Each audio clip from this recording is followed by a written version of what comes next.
అసౌద్దీన్ ఓవైసీ లాంటి పేర్లను కానీ వాళ్ళ జాతకాల గురించి కానీ వేణుస్వామి ఎప్పుడు మాట్లాడాడు. పవర్ఫుల్ అని మీరు అనుకుంటూ నేను అనుకోవట్లా. వేణుస్వామి కొత్తగా బిగ్ బాస్కి వెళ్తున్నాడని చెప్పి ఈ మధ్యకాలం చాలా సౌండ్గా వినిపిస్తూ ఉంది. హైయెస్ట్ రెమ్యునరేషన్ భారతదేశ చరిత్రలో. ఇప్పుడు ఎన్ని వేల కోట్లు ఉన్నాయి అని అంటే ఏం చెప్తారు? లగ్జరీగా బ్రతకడానికి వేణుస్వామి దగ్గర డబ్బులు ఉన్నాయి. కానీ వేణుస్వామిని మేము ఏదో ఆపుతాము చూమంతరి చేసి వేణుస్వామిని మేము తిట్టే మాటలతో భయపడతాడు, వేణుస్వామి ఆగిపోతాడు, వేణుస్వామి జాతకాలు చెప్పాడు, వేణుస్వామి క్లయింటేల్ రాదు అనుకుంటే మీ అంత పిచ్చి ముండా కొడుకులు ఈ ప్రపంచంలో ఇంకొకడు లేడు.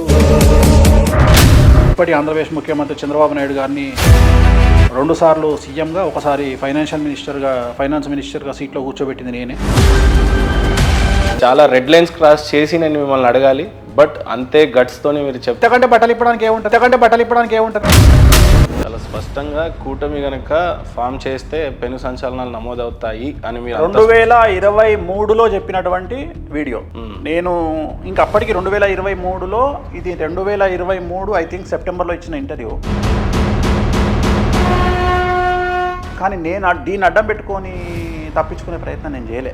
అసలు ఈయనకి జాతకమే తెలీదు, ఏది పడితే అది మాట్లాడతాడు అనే స్థాయికి తీసుకెళ్ళటం. చంద్రబాబు నాయుడు గారు జైలుకి వెళ్ళిన తర్వాత 6 నెలలకు సీఎం అయ్యారు. అంటే మా జైలుకి వెళ్ళడం తప్ప తెలంగాణ సీఎం రేవంత్ రెడ్డి జైలుకి వెళ్ళిర్రు, సీఎం అయ్యారు. మీకు బాబు గోగునేనికి పడదు పర్సనల్గా ఏమన్నా కక్ష? ఏం లేదు, పర్సనల్ నా చెప్పుతో సమానం వాడు. అసలు మన తెలుగు రాష్ట్రాలను భ్రష్టు పట్టించిందే వాడు. ఈ మధ్య కాలంలో చాలా మంది దేవుళ్ళు లేరు అని చెప్పి బయలుదేరుతున్నారు. ఎక్కడికి వస్తారు? బిగ్ బాస్కి వస్తారు, లేకపోతే రాజకీయాల్లోకి వచ్చి ఎమ్మెల్యే టికెట్ అడుగుతున్నారు. మొత్తం టికెట్ అనౌన్స్మెంట్ అయినాక లాస్ట్ మూమెంట్లో మీకు వచ్చినటువంటి విద్య ఏదైతే ప్రిడిక్షన్ గురించి చెప్తున్నారో మీరు, అది కేవలం మీరు సంపాదించుకోవడానికి ఉపయోగపడుతుందా, లేదా హిందూ ధర్మరక్షణ కోసం వేణుస్వామి చేసినటువంటి ఏమైనా ఉందా? ధర్మం కోసం పాటుపడే విధంగా వేణుస్వామి ఎప్పుడన్నా తన కర్తవ్యాన్ని నిర్వర్తించాడా అంటే ఏం చెప్తారు మీరు? ఇప్పుడు హిందూ సమాజం కోసం వేణుస్వామి అగ్రెసివ్గా మాట్లాడేది వేణుస్వామి. చిన్నజీఆర్ స్వామి మీద బాగా విమర్శలు వచ్చినప్పుడు నేను బయటకు వచ్చి నేను ఆర్గ్యుమెంట్ చేసిన. చాలా బాధ కల్పించే విషయం ఏంటంటే కనుమూరు రఘురామకృష్ణరాజు గారు గెలిచిన తర్వాత నా గెలుపు ఆ ఎదవకి అంకితం, దరిద్రుడు గారు నా గెలుపును చాలా స్పష్టంగా వేణుస్వామి దరిద్రుడు. రఘురామకృష్ణరాజు గారి గురించి 2017లో నేను చెప్పిన వీడియో. రఘురామకృష్ణరాజు గారి పరిస్థితి ఏమంటారు? అసలుకి ఆయన వైఎస్ఆర్ కాంగ్రెస్ ఉగాది తర్వాత ఆయనకు వ్యతిరేకమైనటువంటి ఫలితాలు వచ్చే అవకాశం ఉంది. ఆయనకు నేను మాట్లాడేది రఘురామకృష్ణరాజు గారికి ఉగాది తర్వాత వ్యతిరేకమైన ఫలితాలు ఉంటాయి.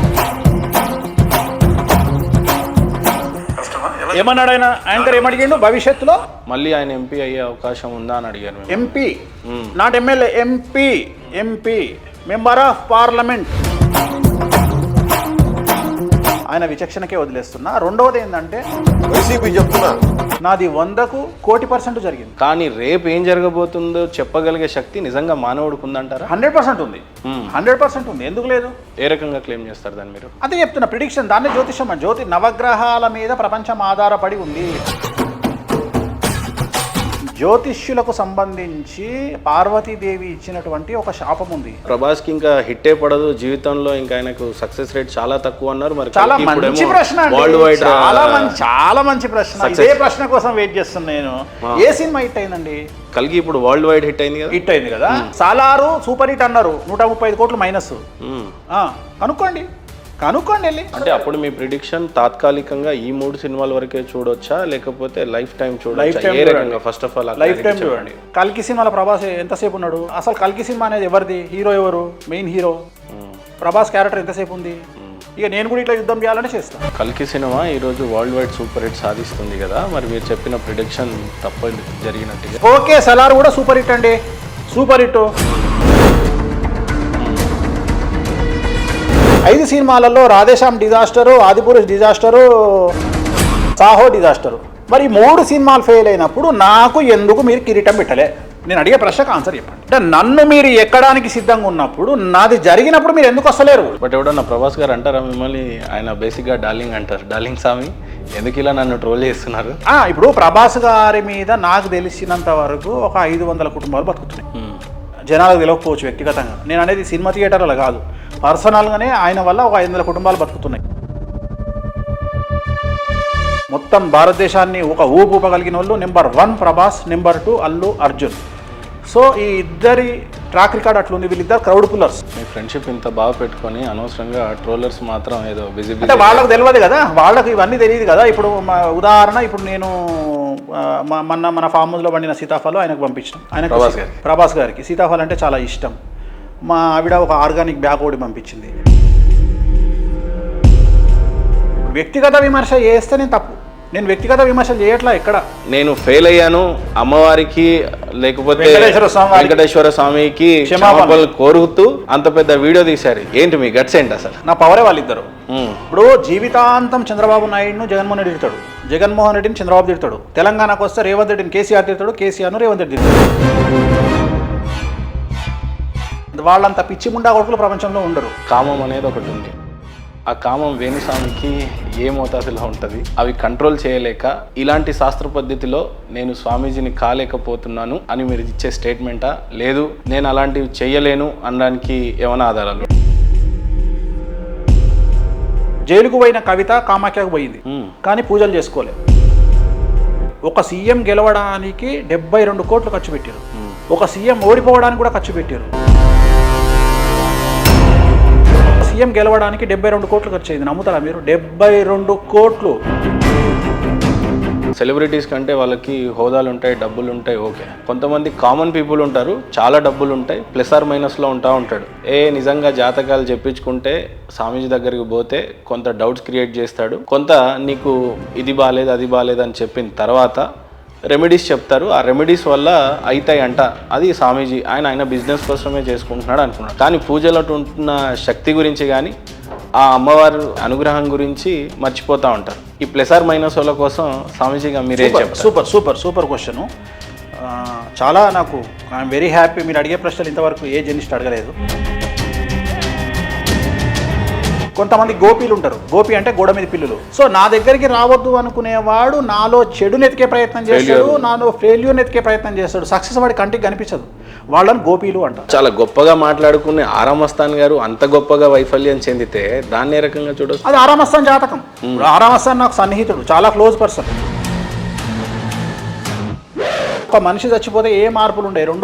తెల్లారి రెండో రోజు అని చెప్తారు. అరే నిన్ననే పోయినరా వాడు అంటారు. ఇంతకంటే పెద్ద చేంజ్ ఏముంటుంది? బట్ ఎవరికైనా ఒక స్టేజ్కి వచ్చిన తర్వాత స్వామి నేనంటూ ఎస్టాబ్లిష్ అవ్వాలి, నాకంటూ నేను పోయిన తర్వాత నేను కొన్ని ఈ తరానికి వదిలేసిపోవాలి. సో అందులో భాగమే ఆశ్రమాలు కావచ్చు, లేకపోతే ఒక సర్టెన్ ప్లేస్ కావచ్చు, దాన్ని ఒక ఆధ్యాత్మిక కేంద్రం అనవచ్చు, లేకపోతే మీ జ్ఞాన సంపద మీ కింద ఇంకొందరు శిష్యులను తయారు చేసిపోవటమే అని అంటారు. అలాంటి బాధ్యతలు ఏం లేవా వేణుస్వామి? ఒక సినిమా ఇండస్ట్రీకి సంబంధించిన ఒక అమ్మాయి ఉంది. తను చాలా ఫేమస్ అమ్మాయి. నా దగ్గర గుప్తంగా అంటే తెలియకుండా ఆస్ట్రాలజీ నేర్చుకుంటుంది. డివోర్స్ అవుతాయి, బిస్కెట్ అవుతావు, యాక్సిడెంట్ అవుతుంది. పబ్బుకు పోయే అమ్మాయి పట్టు చీర కట్టుకుని పోతుందా? ఇంత టాప్ సెలబ్రిటీస్తోని మాట్లాడి వాళ్ళ జాతకాల గురించి చెప్పే ధైర్యం మీకున్న ఒక పక్క, చాలా చిన్న వ్యక్తి నా అన్వేష్ అనే వ్యక్తిని మీరు ఆ ముండా కొడుకు అది అని మీరెందుకు స్వామీజీ గారు ఇందుకని కాను, నా నోటి తూల వల్ల కాను, నేను నిజాలు మాట్లాడతా కాబట్టి కాను. నేను కూడా నా కొడుకు లెక్క యాక్టింగ్లు చేయదలుచుకుంటే నేను కూడా సుబ్బిని శుద్ధ పూసని అని మాట్లాడితే నేను కూడా యాక్టింగ్ చేయొచ్చు. నేను నిజాలే చెప్తా. ఎందుకంటే నేను ఎన్నుకున్న మార్గం వామాచార మార్గం. జగన్మోహన్ రెడ్డి ఓడిపోతాడు అని కల్లో కూడా ఎవరు అనుకోలేదు మీ ప్రిడిక్షన్ తర్వాత. బట్ వన్స్ ఓడిపోయిన తర్వాత మీరు చెప్పిన ప్రిడిక్షన్ని ఫెయిల్యూర్గా తీసుకుంటారా? అదే క్రమంలో మీరు ఒకసారి కూటమి గనక ఫామ్ చేస్తే పెను సంచలనాలు నమోదవుతాయి అని కూడా మీరు చెప్పారు కొన్ని సందర్భాలలో. బీజేపీ, టీడీపీ, పవన్ కళ్యాణ్ కలిస్తే సంచలనం నమోదవుతుంది. కానీ ఐ థింక్ దట్ ఈస్ ప్రపంచ వింత. సో చూడాలి. అది జరిగితే ఆంధ్రప్రదేశ్ రాజకీయాల్లో పెను మార్పులు ఉంటాయి. ఎందుకంటే ఐఎమ్ వెరీ హ్యాపీ. నా జీవితంలో నేను నా 15-20 ఏళ్ళ సర్వీస్లో మిమ్మల్ని చాలా తక్కువ అంచనా వేసినా. బట్ మీరు ఖతర్నాక్ తెలియరు. మీరు ఖతర్నాక్ తెలియరు. మీరు అడిగిన ప్రశ్నలు అబ్బో మామూలుగా లేవు. మొన్న చిన్నజీవ స్వామి వారి ఇంటర్వ్యూ చూసిన. సో మీరు చాలా బాగా చేశారు. అండ్ ఇవాళ కూడా నేను చూసిన. Extremely good. I'm very happy. అంటే ఒక సాటిస్ఫాక్షన్ ఉంది. జనరల్గా నాకు పెద్ద విషయం ఏం లేదు. మీరు అబ్జర్వ్ చేసి ఉంటారు. నేను వచ్చి కూర్చొని ఎక్కడ కూడా నా దగ్గర పేపర్ పెన్ కానీ ఏం లేదు. మీరు అబ్జర్వ్ చేసి ఉంటారు. సో ఏ ఇంటర్వ్యూకైనా ఇవాళ వరకు నా జీవితంలో ప్రిపరేషన్ అనేది లేదు. వచ్చి ఇట్లా కూర్చొని చెప్పేసి వెళ్ళిపోతాను నేను. ఇవాళ కూడా అట్లే చేసిన. బట్ మీరు అడిగింది చాలా గొప్ప విషయాలు అడిగారు. చాలా అంటే ప్రశ్నలు అడగకుండా చాలా విచిత్రంగా అడుగుతున్నారు. మీరు అడిగే విధానం చాలా కొత్తగా ఉంది నాకు. కొత్తగా ఉంది అదేదో ఎర్ర లేకుండా మీరు గాలం వేస్తారు, గాలం వేసి చేపలు లాగుతారు మీరు. చాలా వెరైటీగా ఉన్నాయి మీ ప్రశ్నలు. స్వామి అందరి జాతకాలు అవలీలలుగా చెప్పే వేణుస్వామి జాతకం ఏమని చూసుకున్నారు మీరు? ఎప్పుడు పోతాం, ఎప్పుడు బాగా ఎదుగుతాం, ఎంత ఫేమస్ అవుతారు, అయితే ఎంత అవుతారు అని ఏం చూసుకున్నారు? దేశవ్యాప్తంగా నెంబర్ 1 అదృష్టవంతుడు Rahul Gandhi, number 2 KCR, number 3 Jaganmohan Reddy, number 4 Venu Swamy.